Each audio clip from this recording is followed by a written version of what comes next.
the insurance office and from the front office, HR taking care of the insurance, and everything was good. Everything had worked out.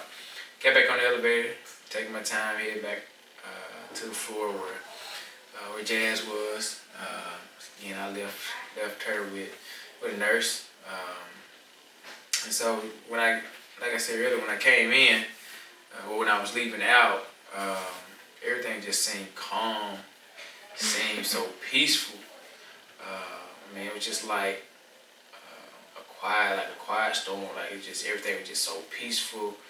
Like, night was just perfect, like a breeze. That's just how everything was just going.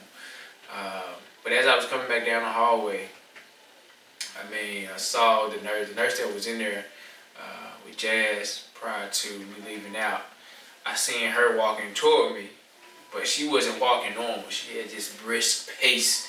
Like she had something on her mind that she had to get done. And me not thinking nothing of it, I'm just, going back to the room casually. Not thinking about anything, not thinking of worse or anything, but the nurse came by, flew by, I was like, hey, Mr. Elkus, she's about to have a baby. So I'm just like, what? I'm like, oh man. So I'm getting back, I picked up my pace, so I'm trying to get to the room, see what's going on. And so I go in the room, I mean, it's just chaos, like everywhere. Like, I mean, there was nurses, there were doctors,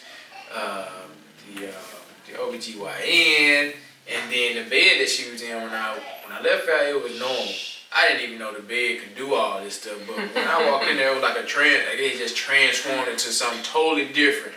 I mean, there was lights on, just bright, and then her legs, she was all jacked up in the air. I was like, okay, this is about to happen for real. And so they coming around, and so I'm just trying to get my phone. I'm like, okay, I need to call, who I need to call? I said, okay, I need to call mother-in-law. I need to call mother-in-law and let her know what's going on. And so I'm calling her. I'm like, Mom, she about to have this baby. And she was like, what? And at the time, she was in West Memphis for a job. And I'm just trying to figure out if she's going to get there in time, because that's about, roughly about an hour or so, on a normal drive. But so I told her, and she could kind of hear in the background, Jazz was kind of moaning a little bit and knowing that, she was about to have this baby. And so I'm just like, man, this is... Because in my mind, I'm thinking like, man, we were supposed to be waiting a little bit longer, before this was even supposed to happen. And I said, I'll leave for, a good 5-10 minutes, and I come back and, the baby's getting ready to come out. Like he's trying to come up out of it. He said, I can't stay here no more. He's ready to come. So I'm just trying to, gather my thoughts, gather my mind, trying to figure out what's about to happen. I text my mom and dad, my brother and my sister, letting them know what was going on, what was about to happen.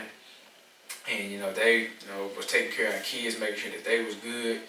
And, our support system is just, again, it's just so awesome that we had. So, we didn't have to worry about the kids and things of that nature. But, at the time, man, my focus was solely on the situation and what was about to go down. And you couldn't help but to think that, okay, it's what's going to happen is we're gonna be able to hold a child, that is living, that is breathing. That was my main concern. Is he gonna be healthy? And just not knowing, what to expect. And it was tough. It was tough at that very moment. And that's just from my my vantage point. I was nowhere near feeling the physical stress that my wife was feeling, and all I could do was just be there and hold her hand, and I try not to say it's gonna be all right, it's gonna be okay. Oh.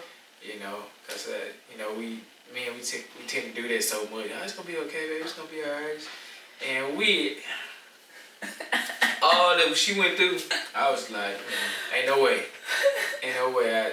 I could go through all that. I mean, I just don't see, but she tough. She's a tough woman. Thank you. And a tough mother. What we was about to experience in that situation was like none other. So I'm laying on the bed, lights in my face, doctors and nurses everywhere. The pediatrician was on that they had was on standby for when I had him, and that pain was like no other. Like, I have a high tolerance for pain, but that pain right there, man. And then I was only dilated 3 centimeters, trying to have a baby, and I ain't even fully dilated. So that was crazy. But before I was actually about to start, pushing and having them, and have birthed them into this world, the doctors asked, okay, so do you want to hold the baby after you have him? Do you want us to keep him comfortable enough so you can see him and hold him? We was like, yeah, like, we want to hold our baby, like. So, and that right there, after they said that, I was just thinking, just thinking like, man, like, that's crazy. Like, it could have been a chance that I could have just held him for that moment, and he could have took, 1 or 2 breaths, and then that would have been it. So, I had him, and the pediatrician, they gave him to the pediatrician because he was going to give him oxygen, start oxygen and stuff. But he came back to the bedside, and he was like, man, y'all got a little fighter. Y'all got a little chimp. We was going, about to start. No, they was going to intubate him. I think that's what it is. They put the little breathing tube down his throat. It's like, we was, finna do that, and y'all got a little chimp. He breathing on his own. We was like, what? Yeah. And then as the pediatrician said that, I just kept playing in my mind. I just thought about that scripture that was on the wall from when I first walked in the room, or got rolled in the room. Hebrews 13:5, saying, the Lord saying, I will never leave you nor forsake you. So I was just like, wow. Even just that little bit right there was just giving me a little bit more oomph, to keep going.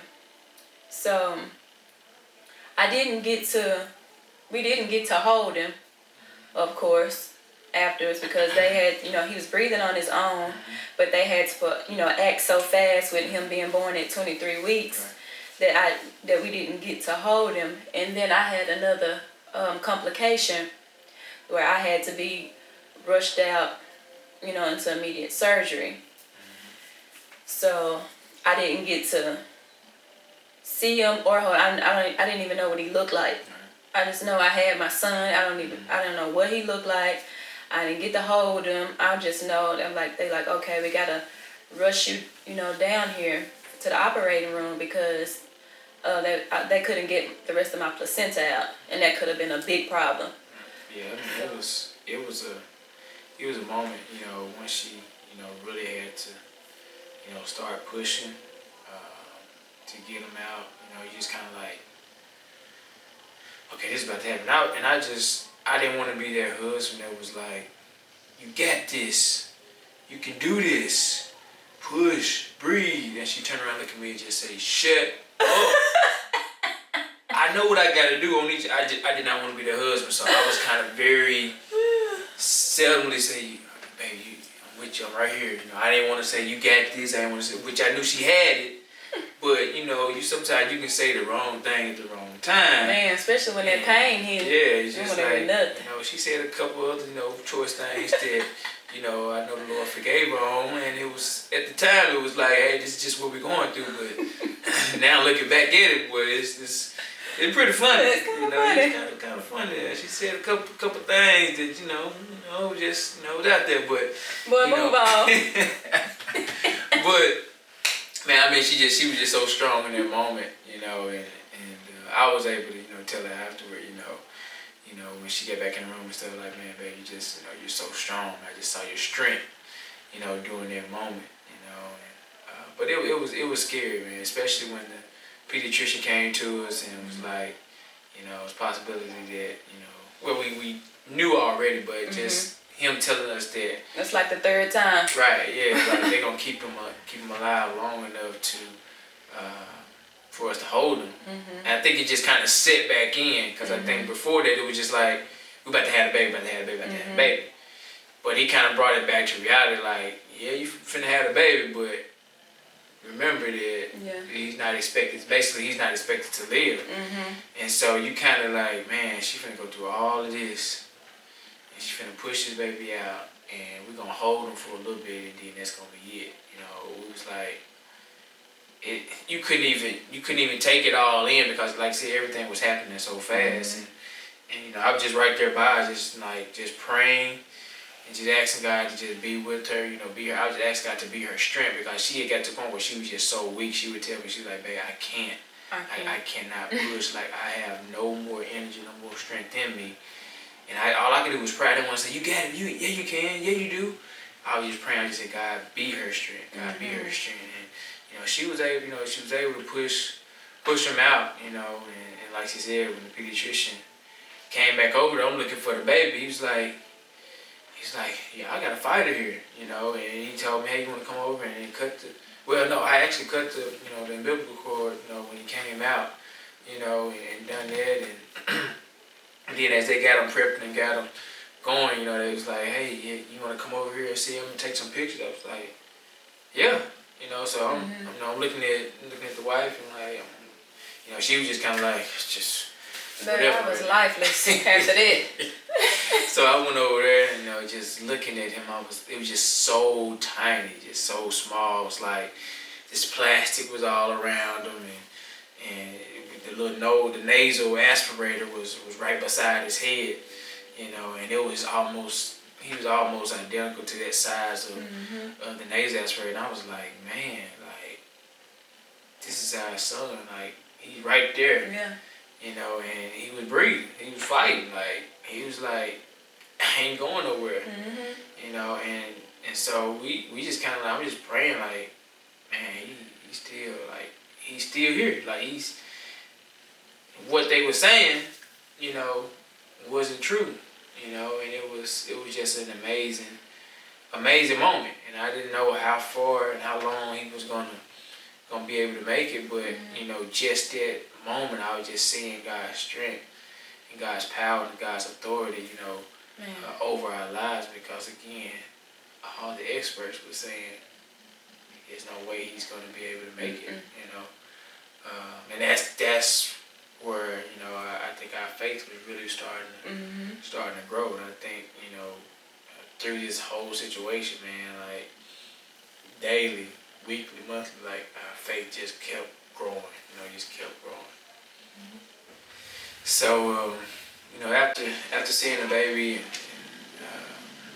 getting a chance to take a few pictures of him, you know, first time laying eyes on him and stuff, and then, you know, they had to take him, you know, and take him to the back and say, hey, we're gonna prep him and get him ready to get sent to Labona. He's gonna need, you know, the extra support and extra care, you know, for him being born at this critical stage. And so they wheeled him out, and shortly after, you know, the doctors come in and say, hey, we're going to take, you know, your wife to, you know, get the placenta out, and so they said you can definitely walk with her up until it's time for her to go into surgery. So I walked behind her, walked with her alongside her, the bed, as they wheeled her out to the next level where she had to go get the surgery at. And never forget, because my mom was thinking about, you know, the baby. Like, man, he's finna get ready to go to Memphis, and we're not even in a position to go there yet, you know. And so my mind was like, man, I need to be trying to figure out how in the world we're gonna get to Memphis, or how do I need to go over there to just make sure he's good, you know. Because we didn't have a name for him right now. He was just baby boy Elvis. You know, he's just baby boy Elvis. I'm like, man, he ain't got no name. It's so early. We were just like, man, you just so concerned about that. But I never forget, you know, after we got to a place where Jazz had to go in and have surgery, and you know, I kissed her and, you know, and prayed for her, and she got ready. They took her back. I was walking with one of the doctors that was working with us, during the process, and I never forget, he was a short man. He was shorter than me, so that lets you know he was real short. But we was walking back. He was taking me back to the area where the room was, and he said, "It's a piece of advice I'm gonna give you." I looked and said, "Okay." He said, "Make sure you take care of mom. It's like, I know you're concerned with your baby, going to Memphis and being there at Labana, and you just want to get over there to him." And he said, "She's going to want to be there. Like, she's going to want to be there." He said, "But what you must do is make sure you take care of her. They got hundreds of doctors that's going to be working with him around the clock to make sure he has everything he needs." Mm-hmm. He said, "Your wife is going to need you. She's gonna need you to make sure that she's good before you go over there, because right now she's ready to jump up out the bed and go over there right now." Mm-hmm. And I was like, "Yeah, you're right." So he said, "Make sure she gets well. Make sure she take care of herself. Don't be in a rush to get over there where she has to start staying and stuff. Just make sure she gets well and she gets back to normal, because the last thing you want is for her to have a setback. And that's going to be even worse, because it's going to be a longer period of time where she won't be able to be over there with him. So make sure she's good, make sure she's taken care of. And then once she's good, then you guys can both be over there. She can spend as much time as she wants there at Labana and stuff." So I really listened to that, and I needed to hear that. It's amazing how God put certain people at the right time, because like I said, if the moment we walked in the hospital, she'd been like, "I need to pack a bag because I'm staying in Labana," I'd be like, "All right, let's do it." Because that's just how I would have been. Like, I'm not a mom, so I don't feel what she feels when it comes to, her child, but the way he explained it to me really helped me see that I need to get her back to full strength so she can be there, and really not take away from that time that she can spend with our new baby boy. So I definitely took heed to that, and it was very valuable information and advice that I needed, as a father and as a husband, to make sure that my wife was going to be good, and before we got to this rig race of going back and forth to Memphis. To be able to be with him. Talk about me, baby. Talk about me. I got this. What? So, get back to the room, and mother-in-law is there. She had made it shortly after we had the baby, and she missed the baby being in the room, but she got in there right before Jazz Calvert rolled out. But as I came back in, she was there. My mom and dad had made it along with her cousin Jess. Was there, and I was just kind of recapping the experience that happened in that room, and I was just like, man, it was just so amazing, and I was just sharing with them, how things had happened, and before that, I never forget, before she did get weird out, her dad had called, Pops had called, and he just said, "Man, how everything going?" I was like, and it was after the baby had been born, and I just all I could say was, "He's a fighter, man. He's a fighter," and tears started to just roll down my face. And I'm not a person that cries over something sad. I typically cry when there's a joyous moment, like something you just can't put into words that happen. That's when my eyes kind of start to water up and kind of get more emotional, because it's just more tears of joy, because of I know what the doctors had said previously, and what they were saying that wasn't going to be able to happen. Because I'm thinking back when we first got to the hospital, and they were pretty much giving us the layout that hey, if he's born in time within that 2.5 weeks, you know, he's probably not going to make it. And then right before you have him, they telling you, do you want us to keep him alive long enough for you to hold him? So, I mean, it's like, he basically like, he's not going to make it. He's not going to make it. That's just what we want y'all to know. But we trying to say it in the most professional way we possibly can. And to sit there and be like, he's still breathing, he's still alive, he's still kicking, it was just like, just a joyous moment, man. I just couldn't explain it. And, you know, it was funny now because my father-in-law, he told my Jazz mom, like, man, the dude alright, everything alright, the dude was on crying and stuff. And it was just funny, you know, because he's just like, you know, I don't cry. I'm not a person that cries all the time. And so he was just like concerned. When they got there, I told him, man, it was just tears of joy. Like, it was just, you know, you couldn't believe what had happened. You know, God's hand was in there. And from there, man, it's just like, you know, my dad was like, you know, let's pray. Let's just pray. Let's just pray. And, you know, we began to hold hands, myself, and my mom is fine, then Jess, man, and we just, I mean, it was just like the heavens was coming down in that room. I mean, we was praying for, you know, for Jazz, you know, we was praying for the baby, you know, we were just sending them up, man, and we were just, it was just a moment that I could still envision in my head. I wish I was in there with you. Man, I know. It felt like you was there, though. It felt like you was there, but, I mean, it was just an incredible moment, man, and just, you could feel the spirit moving, and Jess at the time was with Chad, was expecting, and she had some, you know, some complications, you know, with previous child and stuff, and so it was just one of those moments that, you know, we all felt the hand of God just all into that room, man, and you know, as we got to the end of the prayer, man, the people that will take him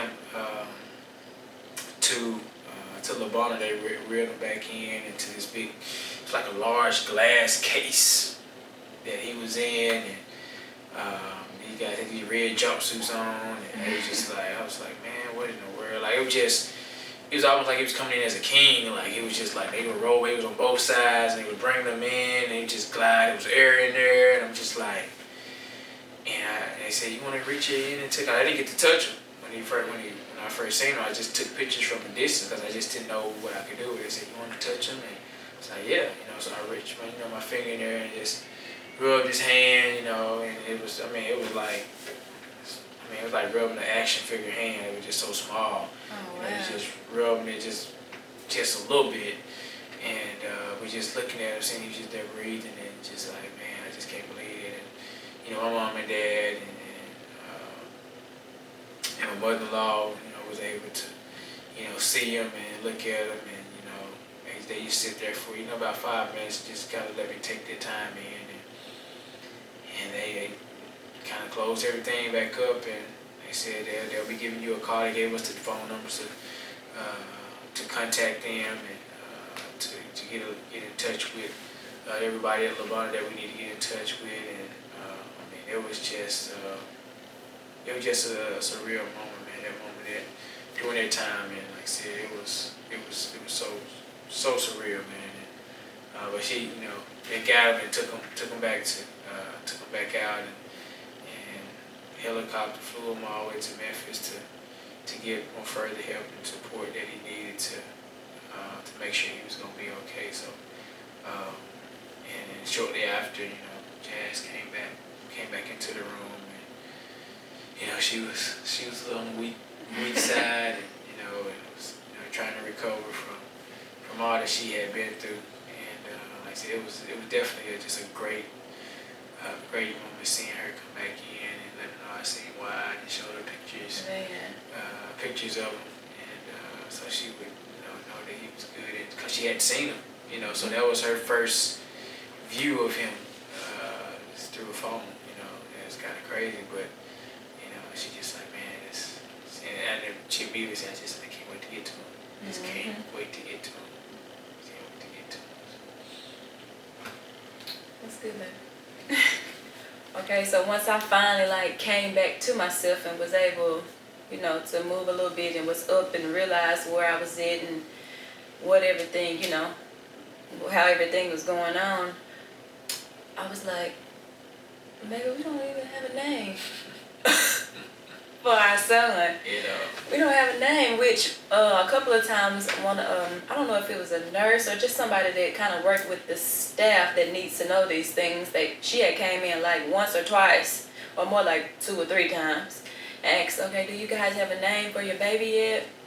You know, we need to know so we can, you know, get it written down and, you know, sent over there to LaBonna, you know, just so they're, you know, no, not so much really for LaBonna, just for, you know, the system that they needed right then. Right. And so we was like, no, we don't have a name for him yet. So she was like, okay, well, I'll give y'all, you know, I'll step out and maybe y'all, you know, want to think or, you know, to come up with something. So she walked out and me and Doug just started brainstorming. It's like, so mind you, you know, a couple of months before this, I had mentioned the name Wyatt. I said, baby, do you like the name? What you think about the name Wyatt? And I don't know if he really just was like, it's all right. You know, it's okay. So I was like, all right, well, we'll just keep thinking. So shut that down. So the name just came back up again while we was in the hospital. And we was like, well, let's just look up the meaning. Because we was like, after all, you know, we've been through and him and what he's overcome and survived and him being a strong, you know, baby and persevering. And, you know, we want him to have a name that has, you know, strength and meaning. So when Doug looked it up, I guess we was both kind of looking it up, you know, different stuff. And we looked up Wyatt, and the name meant strong little warrior. We was like, that's it. So I don't really remember how we really came up with his middle name. I guess we were just kind of trying to see what kind of fit with Wyatt, and we was like, well, what about Alexander? So when we looked up Alexander, it meant defender of men. So Wyatt Alexander name means strong little warrior, defender of men. We was like, yeah, that's it. That's him. That's it. So we finally called the lady back in there and told her his name, and she was like, oh, I like that name. That's a nice name. So she got it, you know, wrote down, and we signed whatever we had to sign, and she got it over to LaBonna, and we felt so good about that name. We called our parents afterwards, and we told them what we named them and what it meant, and everybody was just, you know, so, you know, happy and in love with, oh yeah, like, that's our boy right there, Wyatt Alexander Eccles. Like, that's it. Yeah, cause I mean we was running out of time. He was almost Douglas Lee Eccles III. I mean, you real close. You're real close. But you know, like Jazz said, we wanted his name to be built up for meaning. Mm-hmm. And I think, you know, everything that he had shown us, that God had shown us through this whole situation, man, like the name was just perfect. Mm-hmm. Like we couldn't have picked a better name. You know, sometimes you pick a name and you go back and look and say, man, we could have named him this or we could have named him that. I've never just went and thought about naming him something different, mm-hmm. or trying to give him a different name, or that was it. Like we both feel good about that. You know, we had no question about his name because it was more than just something that sounded cute. Mm-hmm. It was more than something that just named him after somebody. It just rhymed or whatever. Yeah, it had a good meaning. So it was the next day, October 6th. So I had Wyatt October 5th, and it was time for me to, you know, they discharged, let me go home. Got all my stuff, went home, and I was like, baby, I want to go see my baby. And I know he told me whatever the doctor told him about me resting and all that. I'm like, okay, I get that. That's fine. I'm going to rest. But right now, I want you to take me to Memphis. I said, I'm going to be resting in the car. Then I said that. Whatever it took to get to Memphis. I said, I'm going to be resting in the car. Ain't like I'm driving. Like, I want you to take me so I can go see my baby. So, got there to Memphis. Mind you, I was still, weak from everything I, had been through and the surgery after and everything. So I had to get wheeled up there to his floor and to his level, where the NICU unit was actually. Got there and was, you over here and see our son Wyatt, and Doug rode, pushing me down in a wheelchair down to his room. And I just felt nervous the whole ride, a little push down the hallway. I just felt nervous. Like, oh my God, what it gonna look like? What all maybe he might be hooked up to or whatever. So once we got in the room, he was in an incubator.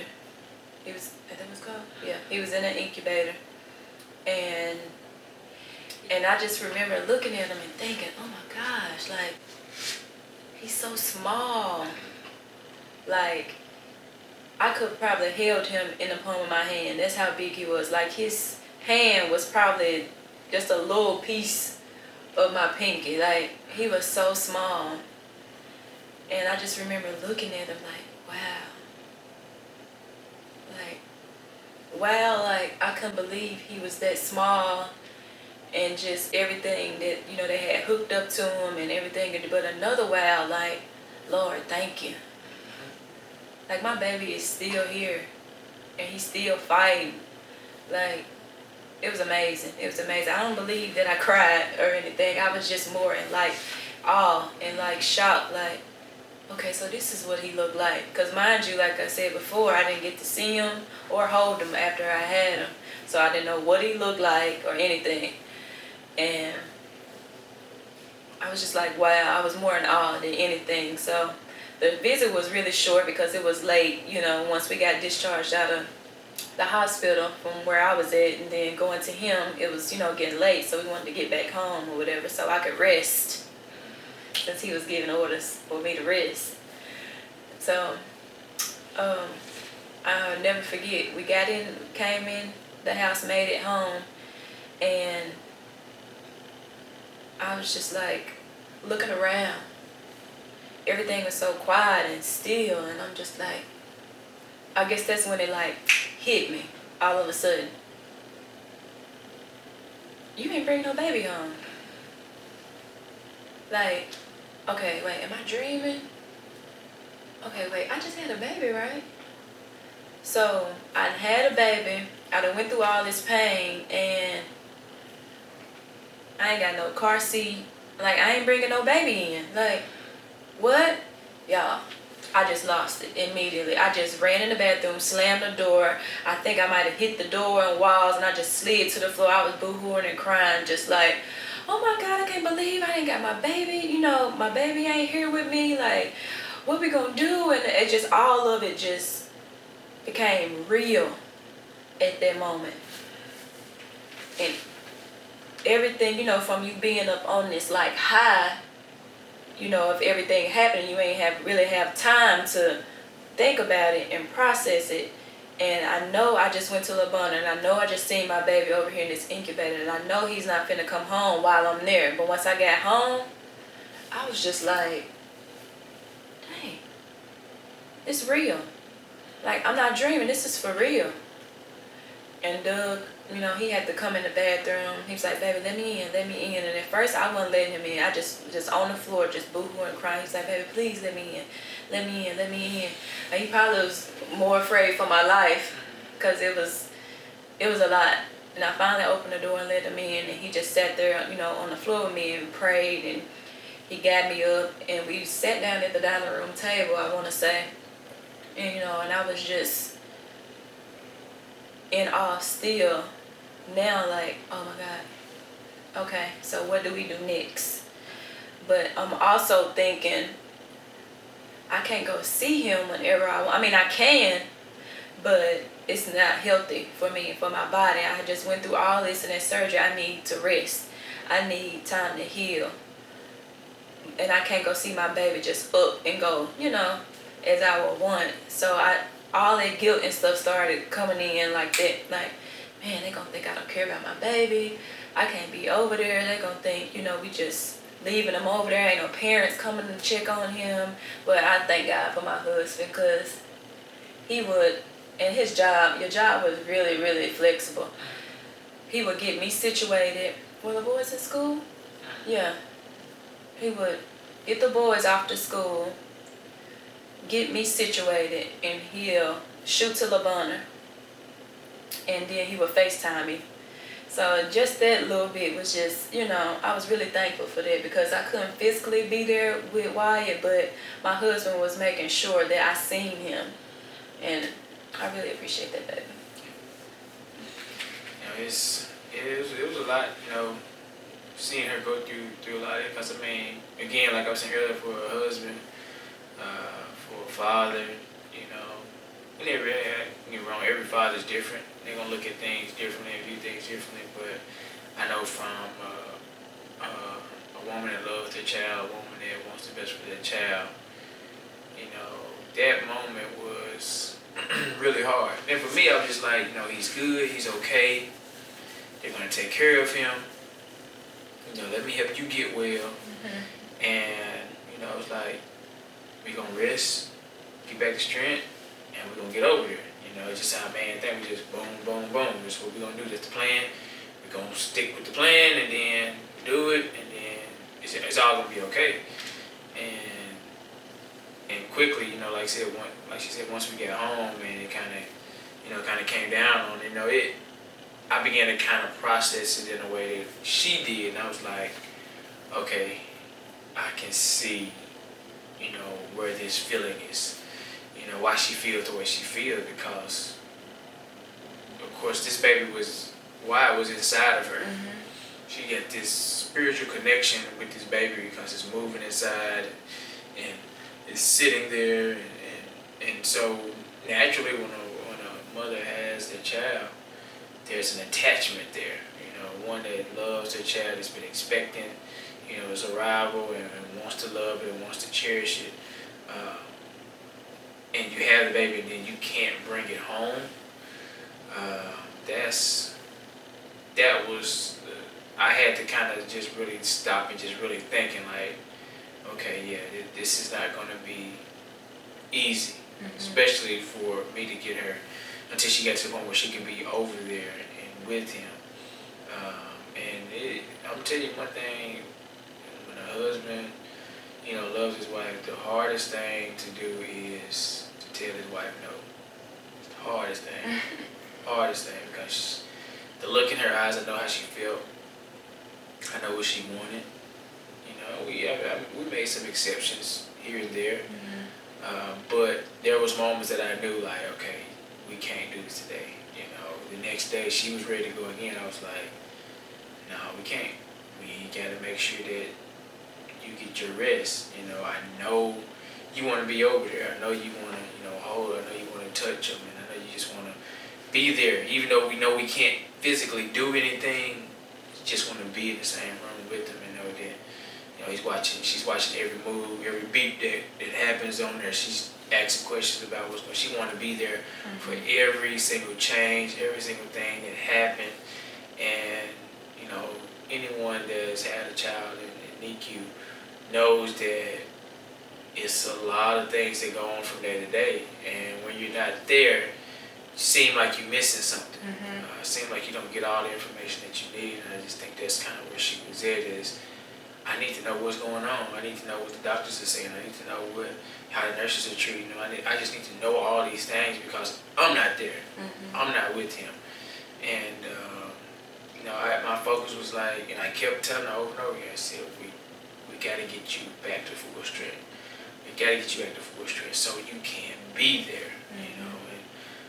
And like she said, my job, HR team, and management staff, and some of the supervisors, and so even some of the co-workers that worked out on the floor that I would talk to on a day-to-day basis, when I did get back to work, they was asking me, about, the child, and asking me how he was doing, and they were praying for me, and just to know that, and to hear that, and all the the help that was given, the prayers that was sent up, man, it just meant the world because, you know, I had to try to be a little bit of mom and dad, you know, during that time, you know, try to, like I said, getting over there, you know, she was pumping milk here, I'm taking milk and taking it to Memphis and getting a chance to see him and FaceTime her so she can see him and all those things, man, and getting to make sure the kids got dressed and ready for school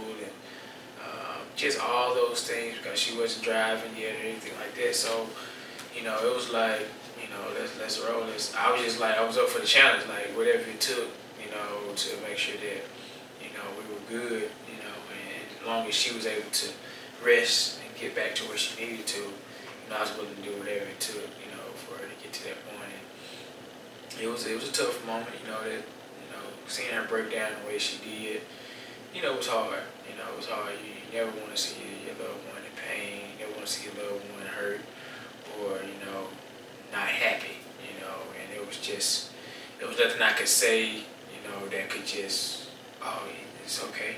I'm going to be all right. Because if I couldn't get Wyatt here, you know, to her, if I couldn't get, you know, her to Wyatt at that very moment, you know, it was going to be tough, you know, but I want her to know that I was there.